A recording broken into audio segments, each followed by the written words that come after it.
Je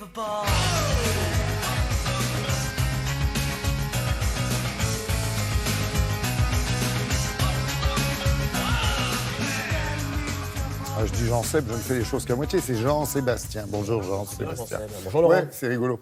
Depuis quelque temps, hein, on attendait. Ça y est, c'est parti pour l'US Open. C'est du tennis. Et ça démarre fort pour certaines.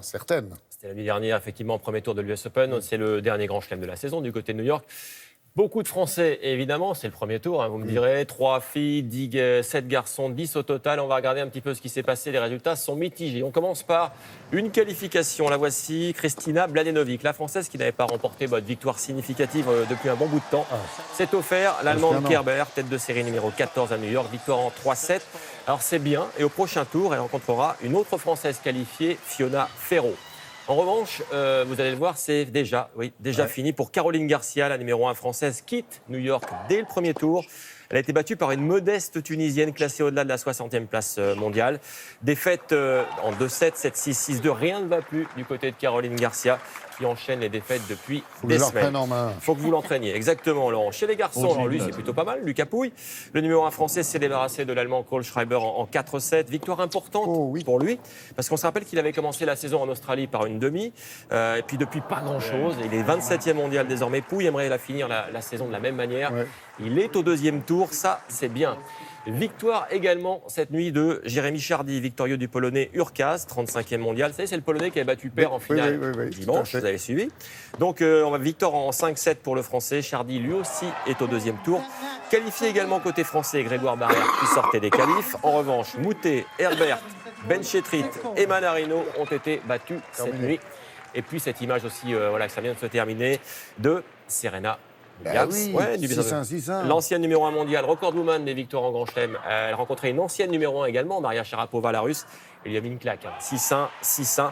Notez également pour être complet. C'est pour ça que je dis que ça démarrait fort pour certaines. C'est une claque, effectivement, ça va bien pour Serena Williams. Notez que Novak Djokovic, numéro 1 mondial, est passé. Et puis que Roger Federer, vous connaissez Roger Federer, il est passé lui aussi, c'est le chouchou de tout le monde.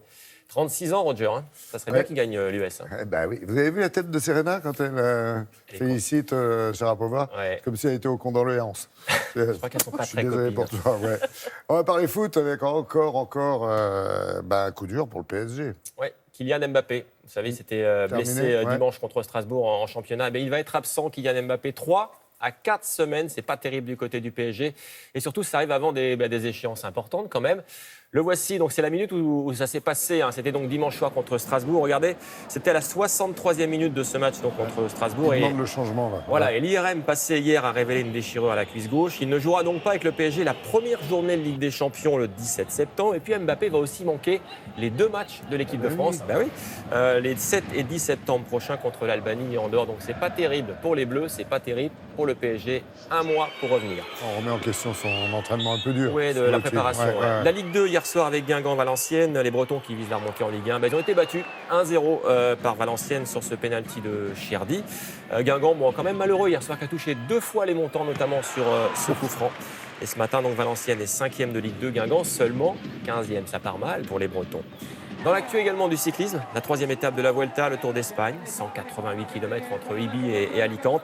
Alors, tous ces joueurs au sprint, victoire au finish de l'Irlandais Sam Bennett. Le premier Français de l'étape, il est 8e, c'est Cyril Barth. Et au classement général, c'est un autre Irlandais qui pointe en tête, Nicolas Roche. Le premier Français, lui, il est 16e au général, à 1 minute 10 de cet Irlandais, s'appelle Pierre Latour.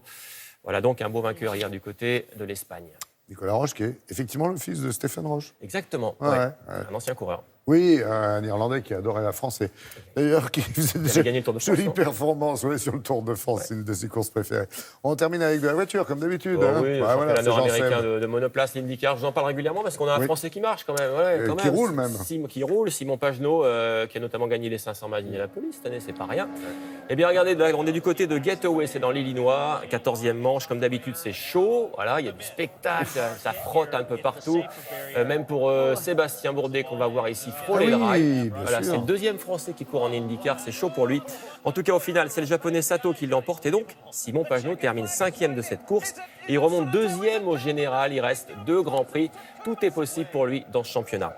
Et puis ça, c'est valable pour vous deux. Regardez, c'est une dernière image que je voulais vous montrer, Myriam et Laurent. À Atlanta, en Géorgie, une épreuve de golf pro. Et regardez ce qui s'est passé. Un orage. Bon, foudroyé. Bon. Et il y a un mec qui est par terre La là-bas. foudre, voilà, en fait, la foudre qui a touché les lumières électriques de l'arbre, c'est un peu dramatique quand même parce qu'il y a eu 6 blessés. Touchés par On les voit par terre. Voilà, par des débris, effectivement, 6 spectateurs blessés. Choc. Ils ont été secourus. Comme quoi, le golf, attention, ça peut être dangereux quand même. Il y avait un petit orage et boum, la foudre. Ils ont eu les balles. Bienvenue au club. Oui. Oh là là là là. Merci, Jean-Seb.